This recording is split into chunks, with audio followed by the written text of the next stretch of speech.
बादलों के झुरमुट के बीच में छिपे सूर्य की किरणों ने जब आज धरती पर प्रकाश फैलाने का अपना पुरुषार्थ प्रारंभ किया,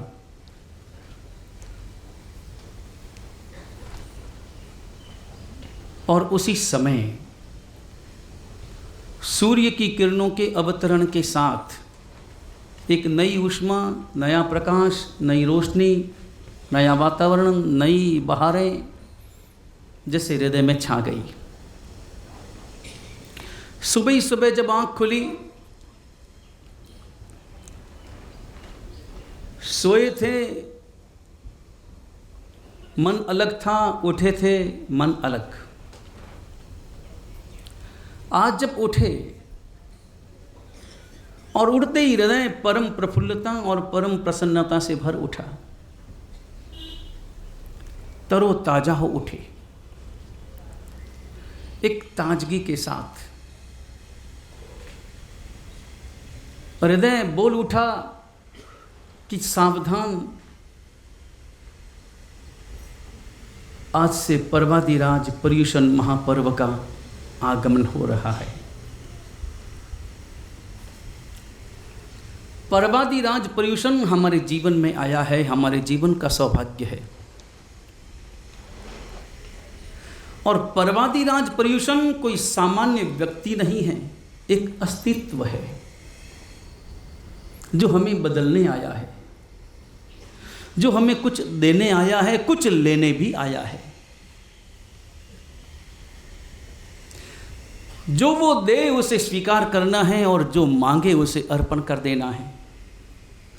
8 दिनों में हमें केवल और केवल ये 2 ही काम करने हैं, लेने और देने का। और वैसे भी लेन देन के मामले में तो हम माहिर हैं।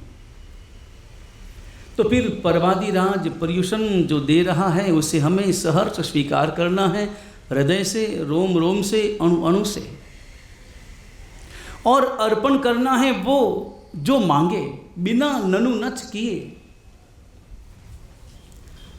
एक दिव्य अतिथि का मेरे घर में आगमन हुआ है। हमारे घर में अगर कोई अतिथि आता है, कोई विशिष्ट अतिथि आता है, कोई एमएलए, कोई एमपी, कोई मिनिस्टर, कोई चीफ मिनिस्टर, कोई प्राइम मिनिस्टर आता है, हम कितने उस वक्त में, उन पलों में हर्षित हो जाते हैं, प्रफुल्लित हो जाते हैं। हमारा आंगन सज जाता है, हमारे कपड़े बदल जाते हैं, और इससे भी बड़ा कोई व्यक्ति आए तो गलियां सज जाती हैं, समर जाती हैं। उनके आगमन में आरती उतारना प्रारंभ करते हैं। स्वागत, हमें भी स्वागत करना है। एक ऐसा विशिष्ट अतिथि आया है पर्वादिराज पर्युषण के रूप में, जो देता ज़्यादा है, जो लेता कम है, जो देता ही देता है, जो हमें सजाता है, हमें संवारता है, हमें सुधारता है, हमें बदलता है। उसका स्वागत करना है। स्वागत के लिए फूल मैं कहाँ से लाऊं? स्वागत के लिए मैं आरती कैसे सजाऊं? हृदय से, भावों से। यहां भावों के फूल चाहिए या भावों की आरती चाहिए? और ये वो अतिथि है जिसे अतिथि कह नहीं सकते, क्योंकि अतिथि शब्द का अर्थ होता है जो बिना सूचना के आए। अतिथि जिसकी आने की कोई तिथि न हो, कोई खबर न हो। लेकिन ये अतिथि तो ऐसा अतिथि है जिसने खबर हमें कर दी थी 1 साल पहले। गत वर्ष भाद्रपद शुक्ल चतुर्थी को प्रतिक्रमण के बाद भाद्रपद शुक्ल पंचमी के सूर्योदय के साथ जब ये पर्वादिराज पर्युषण विदा हुआ था, तो उसी समय घोषणा कर दी थी कि मैं आऊँगा, तैयार रहना, मैं आऊँगा 1 साल के बाद। ठीक 1 साल के बाद में मैं आऊँगा, तुम्हारे द्वार पर आऊँगा। तुम बुलाओ न बुलाओ मगर मैं आऊँगा, तुम आमंत्रण दो न दो मगर मैं आऊँगा। और मैं आऊँगा, मैं जांच करने के लिए आऊँगा। मैं तुम्हारी जांच करूँगा कि इस साल तुमने पर्वादिराज पर्युषण मनाए हैं, अगले वर्ष तुम वैसे के वैसे रहे या थोड़े बदले भी। लेकिन हम तो बदले हैं। हम वैसे नहीं हैं जैसे गत वर्ष थे। गत वर्ष पर्वादिराज पर्यूषण मनाने के समय जो हम थे, जैसा मेरा मन था, जैसे मेरे विचार थे और जैसा मेरा आचार था, वैसा नहीं है, बहुत बदल गया है। मैं उसकी अपेक्षा से मैं शुद्धिकरण की ओर बढ़ रहा हूँ निरंतर। जितनी जितनी मेरी उम्र बढ़ती जा रही है, उस उम्र के बढ़ने के साथ मेरी स्वच्छता, मेरी पवित्रता, मेरा सदाचार, मेरे सद्विचार भी निरंतर बढ़ते जा रहे हैं। ये मुझे दावा करना है। पर्वादिराज पर्यूषण के सामने अपना यह सर्टिफिकेट प्रस्तुत करना है कि मैं वैसा नहीं हूं जैसा मैं गत वर्ष था। और आज से पर्वादिराज पर्यूषण महापर्व प्रारंभ होने जा रहे हैं। क्या अद्भुत नज़ारा है पूरे भारत में, पूरे विश्व में। और इस वर्ष तो पर्वादिराज पर्यूषण की क्या अद्भुत महिमा है। इस बार कोई तिथि का झगड़ा नहीं है, कोई वार का झगड़ा नहीं है। मंदिर मार्गी हो, स्थानकवासी हो, तेरापंथी हो, मंदिर मार्गियों में भी खरतरगछ हो, तपागछ हो, अंचलगछ हो, पायचंदगछ हो, चौथ को मनाने वाले हो कि पंचमी को मनाने वाले हो, सब एक ही दिन संवत्सरी मनाएंगे। एक साथ इन 8 दिनों में पर्वादिराज पर्यूषण महापर्व की आराधना करेंगे। जो पंचमी को मानने वाले हैं वे चतुर्थी को ही पंचमी मानकर आराधना करेंगे। क्या इस वर्ष का अद्भुत नज़ारा होगा। आकाश में, देवलोक में बैठे हुए देवता, वो देवता भी आज कितने प्रमुदित होंगे, कितने प्रसन्न चित्त होंगे।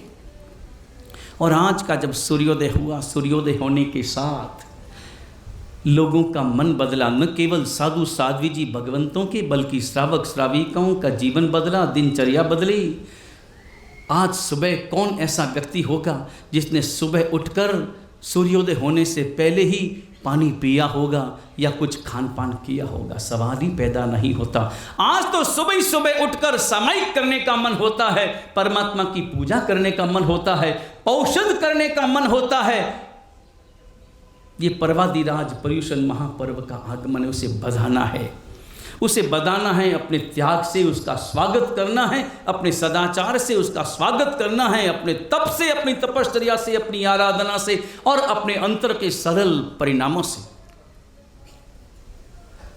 और केवल यहाँ नहीं, केवल भारत की भूमि पर भी नहीं, बल्कि आज तो देवलोक के जो देव हैं ना, हमेशा हम क्षमा कल्याण जी महाराज के द्वारा रचित जो अष्टांगिका प्रवचन है, उस अष्टांगिका प्रवचन के प्रारंभ में हम श्रवण करते हैं कि वो सम्यक्ति देवी देवता आज के दिन तो दौड़ लगा रहे हैं, दौड़ में होड़ लगा रहे हैं और पहुंचते हैं सीधे नंदीश्वर द्वीप। और नंदीश्वर द्वीप जाकर जहां पर 52 जिनालय हैं, जहां पर 6648 प्रतिमाएं हैं, जहां पर ऋषभानन, चंद्रानन, वारिशैन और वर्धमान वो शाश्वत प्रतिमाएं जहां पर विराजमान हैं, वो 13 पर्वत, वो अंजनगिरी पर्वत, वो दधिमुख पर्वत और वो रतिगर पर्वत, एक एक दिशा में 13 पर्वत। और वो बावड़ियां और बावड़ियों के बीच में, बावड़ियों में वो पर्वत और पर्वत पर, हर पर्वत पर जिनालय, जिन मंदिर, 4 दिशाओं में, हर दिशा में 13 पर्वत, 13 मंदिर। और इस प्रकार कुल मिलाकर इन चारों ही दिशाओं में 52 मंदिर, 52 जिनालय, नंदीश्वर 52 जिनालय, शाश्वत चौमुख सोहेर, ऋषभानन, चंद्रानन, वारिशैन, वर्धमान, मनमोहेर। नंदीश्वर द्वीप की यात्रा कर रहे होंगे और वहां जाकर परमात्मा की भक्ति, परमात्मा की पूजा, परमात्मा की आराधना, बाकी दिनों में भी आराधना की जाती है, मगर पर्वादिराज पर्यूषण की आराधना, वो आराधना कई गुना फल देती है। ठीक इसी प्रकार अन्य दिनों में किया गया पाप और पर्वादिराज पर्यूषण महापर्व के दिनों में किया गया पाप वो घोर कर्म बंधन का भी निमित्त बनता है। हमें सावधान होना है और हमें जागरूक होना है। हमें जागरूक होना है परमात्मा की आराधना के लिए और सावधान होना है पाप से मुक्त रहने के लिए। लगातार सावधान रहना है कि कहीं मुझसे किसी भी प्रकार का पाप न हो। 3 प्रकार की दया का पालन हमें इन पर्वादिराज पर्यूषण में करना है। और पर्वादिराज पर्यूषण महापर्व के 8 दिन तो एक शिविर है, जस्ट ए स्कूल। जैसे कोई बालक एक स्कूल में भर्ती होता है तो केवल और केवल स्कूल की पढ़ाई स्कूल तक सीमित नहीं रहती, बल्कि स्कूल में पढ़कर बाद में वह जीवन भर उस पढ़ाई का उपयोग करे, इसलिए स्कूल में पढ़ाई करता है। ठीक उसी प्रकार परवादीदार पर्यूषण के भी ये 8 दिन है। ये 8 दिन, इस 8 दिनों को शिविर की भांति लेना है। इन 8 दिनों में सीखना है, बदलना है, सोचना है, समझना है और वर्ष भर उसका उपयोग करना है, ताकि आने वाला हमारा परवादिराज पर्यूषण महापर्व, उस परवादिराज पर्यूषण महापर्व को हम कह सकें, हंसते हंसते कह सकें, मुस्कुरा करके कह सकें कि तुम्हारे आदेश का मैंने पालन किया है, तुमने जो कहा था मैंने वैसा ही किया है। मुझे देख लो, मेरे मन को देख लो, मेरे जीवन को देख लो, मेरी दिनचर्या को देख लो। 3 प्रकार की दया चाहिए, गृह दया चाहिए, व्यापार दया चाहिए और व्यवहार दया चाहिए। गृह दया चाहिए। परवादिराज पर्यूषण महापर्व के 5 कर्तव्य हैं। इन 5 कर्तव्यों को बहुत अच्छी तरह से समझ लेना। कर्तव्य शब्द का अर्थ ये नहीं है कि जब इच्छा हो तब करें। कर्तव्य शब्द का अर्थ होता है करना ही है। करना श्रावक का कर्तव्य है, करना ही उसकी जिम्मेदारी है, उसकी जवाबदारी है और वही व्यक्ति श्रावक कहलाने का अधिकारी है। गृह दया, गृह दया यानी आपका घर दया का केंद्र होना चाहिए। एक श्रावक का घर, एक वीतराग परमात्मा का अनुयायी जो अपने आप को कहलाता है, जो अपने नाम के आगे जैन शब्द का प्रयोग करता है, जो ओसवाल पोरवाल कहलाता है, जो जैन कहलाता है, उसे जैनत्व को प्रकट करना है। और जैन अपने नाम के आगे लिखता ही इसलिए है कि सारा समाज जाने कि मैं जैन हूं। मैं जैन हूं, इसका मतलब जैन गोत्र ही नहीं है, जैन कोई जाति नहीं है, बल्कि जैन आपका धर्म है, जैन आपका अस्तित्व है, जैन आपका व्यक्तित्व है, जैन आपका आचार है, आचरण है, आपके विचार हैं। एक जैन व्यक्ति का जीवन कैसा होना चाहिए, एक जैन व्यक्ति का घर कैसा होना चाहिए। घर में तो रहना होगा। एक व्यक्ति है, एक श्रावक है कि गृहस्थ है तो घर में तो रहेगा, और घर में रहेगा तो घर के सारे कामकाज भी करेगा, खाना भी बनाएगा, सारे काम करेगा, मगर घर जीव दया का केंद्र होना चाहिए। आपका घर कसाई खाना नहीं हो सकता, आपका घर कत्ल खाना नहीं हो सकता। आपका घर एकेंद्रीय से लेकर पंचेंद्रीय तक, एकेंद्रीय, बेंद्रीय, तेंद्रीय, चौरेंद्रीय, पंचेंद्रीय, इन सब के प्रति जो जैना का भाव है, प्रतिपल प्रतिक्षण आपकी आंखों में वो जैना का भाव, आपके हृदय में वो जैना का भाव, आपके रोम रोम में, आप बोलो तो भी, आप चलो तो भी, आप खाओ तो भी, आप पियो तो भी, हर समय जैना का भाव, जैना का भाव। और छोटे छोटे कार्य ऐसे जो आप बड़े आसानी से कर सकते हैं, कहीं कोई समस्या नहीं है। आपको स्नान करना है, स्नान तो श्रावक करता ही है क्योंकि उसे परमात्मा की पूजा करना है। श्राद्ध विधि कृत्य नाम का ग्रंथ लिखता है, ग्रंथ कहता है, श्राद्ध विधि में लिखा है कि एक श्रावक तभी स्नान करता है जब उसे परमात्मा की पूजा करना हो। जिस रोज उसे परमात्मा की पूजा नहीं करना है, कोई समस्या है, प्रतिकूलता है, वो अनुकूलता नहीं है, तो उस रोज वह स्नान भी नहीं करता। तो परमात्मा की पूजा के लिए स्नान करना है। स्नान करने के लिए हो सकता है आपको आधी बाल्टी पानी चाहिए, बहुत है, पर्याप्त है, शरीर का शुद्धिकरण है। लेकिन अगर साबुन वगैरह का प्रयोग भी करने की आपकी मानसिकता हो, जो कि प्रलोभन में आ गए हैं, विज्ञापन सुन सुन करके प्रलोभन आ गए हैं कि साबुनों का प्रयोग करेंगे तो गोरे हो जाएंगे, साबुनों का प्रयोग करेंगे, पता नहीं गोरे होंगे कि नहीं होंगे, पता नहीं कौन गोरा हुआ है, आज तक पता नहीं। लेकिन फिर भी अगर आपको प्रयोग करना हो तो भी आपका विवेक कि वो साबुन कौन सा है, साबुन का प्रयोग किससे हुआ है, साबुन में और किन किन तत्वों का उपयोग हुआ। एक श्रावक बहुत सावधानी रखता है। एक श्रावक बेहोशी में नहीं जीता, कोई भी श्रावक मूर्छा में नहीं जीता। कोई भी काम करे, वह घर का काम करे, व्यापार का काम करे, कैसा भी काम करे, मगर होश में जीता है। और होश शब्द का अर्थ केवल आंखें खुली होना नहीं है। होश शब्द का अर्थ होता है वो क्या कर रहा है, किसका उपयोग कर रहा है, किस तत्व का उपयोग कर रहा है, किस पदार्थ का उपयोग कर रहा है। हर पदार्थ के विषय में पूरी जानकारी ले, वह खान पान के विषय में जानकारी प्राप्त करे और बच्चों को सावधान करे। एक श्रावक का कर्तव्य है केवल बच्चों को जन्म दे देना और बच्चों को अच्छी स्कूल में भर्ती कर देना, बच्चों को जो चाहे उसे सुविधाएं दे देना, यही माता पिता का कर्तव्य नहीं होता। माता पिता का कर्तव्य होता है बच्चों को सही संस्कार भी दे, उन्हें खान पान भी सिखाए, उसे अपना जैनत्व सिखाए। पहले से ही उसके दिमाग में भरे कि तुम जैन हो, तुम जैन हो और तुम्हारा आचार क्या होना चाहिए, तुम्हारा विचार क्या होना चाहिए, तुम्हारा खान पान क्या होना चाहिए, तुम्हारी दिनचर्या क्या होनी चाहिए। एक श्रावक स्नान करता है तो साबुन में भी बहुत अच्छी तरह से चिंतन पूर्वक करता है। पानी भी लेता है तो आधी पौन बाल्टी से अनावश्यक पानी उपयोग में नहीं लेता। और कोई व्यक्ति हो, जो व्यक्ति जाकर के बैठ जाए बाथरूम में और फंवारा प्रारंभ कर दे, और आजकल तो फंवारे भी ऐसे आ गए, ऊपर से भी फंवारा, दाईं ओर से भी फंवारा, बाईं ओर से फंवारा, पीछे से भी फंवारा, आगे से भी फंवारा, चारों ओर से फंवारे ही फंवारे। पता नहीं कितने अपकायिक जीवों की विराधना वो करता है और मिलता क्या है। और अपने हृदय में अपकायिक जीवों की विराधना करके राजी होता है, प्रसन्न होता है कि आहा क्या मेरा बाथरूम है और क्या मैंने आधुनिक मशीनें लगाई। जो काम बाल्टी और लोटे से हो सकता है, जो काम केवल पौन बाल्टी पानी से हो सकता है, उस काम के लिए व्यक्ति 10 बाल्टी, 20 बाल्टी, 25 बाल्टी पानी का दुरुपयोग करता है और अपकायिक जीवों की विराधना करता है, घोर विराधना करता है। उसे ध्यान नहीं रहता, उस समय में ख्याल नहीं है कि मैं कितनी विराधना कर रहा हूं, मगर परिणाम तो भुगतना ही पड़ेगा। परिणाम पर नजर किसकी है? नजर हमारी परिणाम पर होनी चाहिए। एक श्रावक बाल्टी में पानी भी लेता है तो पानी भी कैसे लेता है? पानी भी लेता है तो नल मान लो 3 फीट नीचे से ऊपर है तो बाल्टी नीचे रख करके पानी नहीं लेता। नल को खुला कर दिया, खोल दिया और पानी नीचे गिर रहा है, नीचे पानी आ रहा है, जीवों का पिंड है पानी, और ऊपर से आघात भी हो रहा है। नल का पानी तीव्र गति से आ रहा है, आवाज कर रहा है, आवाज के कारण आघात हो रहा है। कितनी जीव हिंसा, कितनी घोर पीड़ा। वो श्रावक अपने हृदय में करुणा लाता है, करुणा लाता है।